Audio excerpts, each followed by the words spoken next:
O Brasil tem o maior número de pessoas ansiosas do mundo, 18,6 milhões. Isso corresponde a 9,3% da população. E a ansiedade é também o transtorno mais comum durante a pandemia. E a gente vai conversar agora com a Vanessa, que é médica psiquiatra, sobre esse tema, para entender melhor esse sentimento. Boa tarde, Vanessa, seja muito bem-vinda ao nosso Ver Mais. Que sentimento que a pessoa... Ai, deixa você dar boa tarde, né? Boa tarde, Flávia. Boa tarde, pessoal. Obrigada mais uma vez pela oportunidade. O que a pessoa pode estar sentindo? Que sinais que o nosso corpo dá de que a gente está passando assim por esse processo ansioso? Então, Flávia, algo que eu acho muito importante deixar bastante claro é que a ansiedade já era uma epidemia nos brasileiros, né? E realmente tem aumentado. Mas tem uma questão que as pessoas não têm prestado atenção, tem vários estudos em andamento em relação a isso, que a Covid-19, ela não está sendo considerada apenas uma doença respiratória, ela é uma doença sistêmica. Então, ela não fica isolada no aparelho respiratório. Pode existir a neuroinvasão. Então, está sendo estudado também por que essa ansiedade está aumentando. Se uma das causas desse aumento ou dessa ansiedade está sendo também pela neuroinvasão. Existem alguns mecanismos pela corrente sanguínea, né, pelo sistema imunológico e também de uma forma direta. Então, é importante nós sabermos que existe essa possibilidade, os médicos estudarem também sobre isso, para que nós possamos tratar de uma forma um pouco mais complexa e mais cuidadosa, porque talvez, Flávia, essa ansiedade ela não seja apenas essa ansiedade comum da qual nós estamos acostumados. Mas falando de ansiedade, existem vários tipos de ansiedade, né? E o mecanismo da ansiedade ele acaba sendo sempre o mesmo e gerando várias alterações comportamentais, alterações físicas, cognitivas.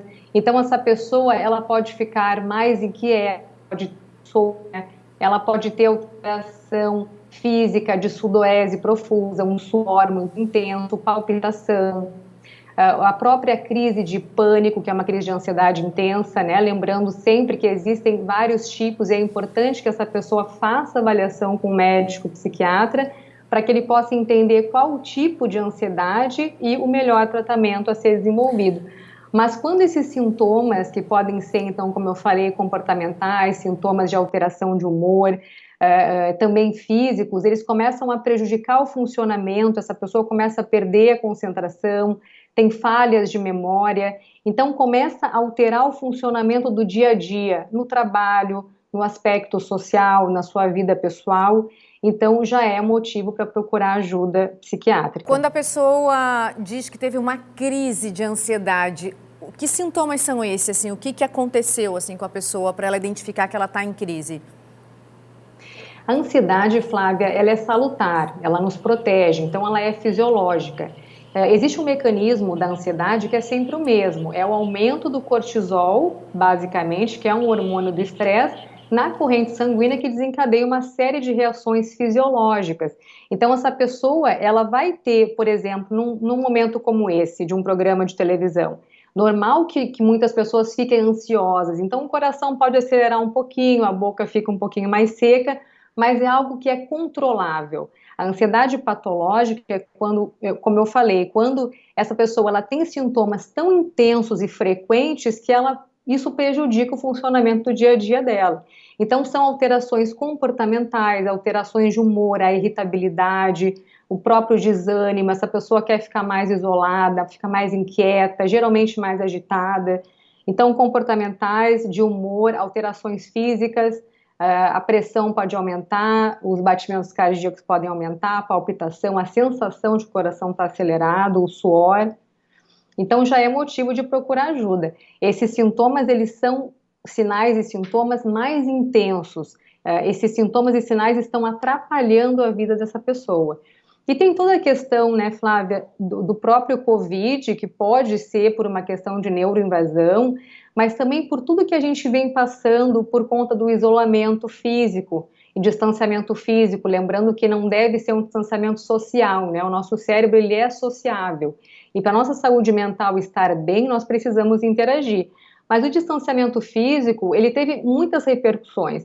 A repercussão na família, Isso é um grande estressor, pode ser um gatilho para a ansiedade. Então, as pessoas não devem ficar tão próximas o tempo todo. Cada um precisa do seu espaço, né, Flávia? A questão econômica, financeira, então tem muitas pessoas desempregadas nesse momento. Quando a gente fala do mecanismo da ansiedade ou outros transtornos psiquiátricos, é bastante complexo.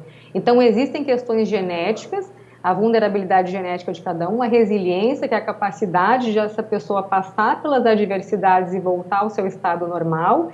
E existe também a questão dos estressores ambientais, que nesse momento é a pandemia, que é algo, na verdade, que causa muito medo, porque nós não sabemos muito bem o que pode acontecer. Inclusive, nós temos falado sobre a quarta onda, que seria essa questão psicológica, emocional, mental e psiquiátrica das pessoas. Muito obrigada pela sua participação hoje aqui no Ver Mais.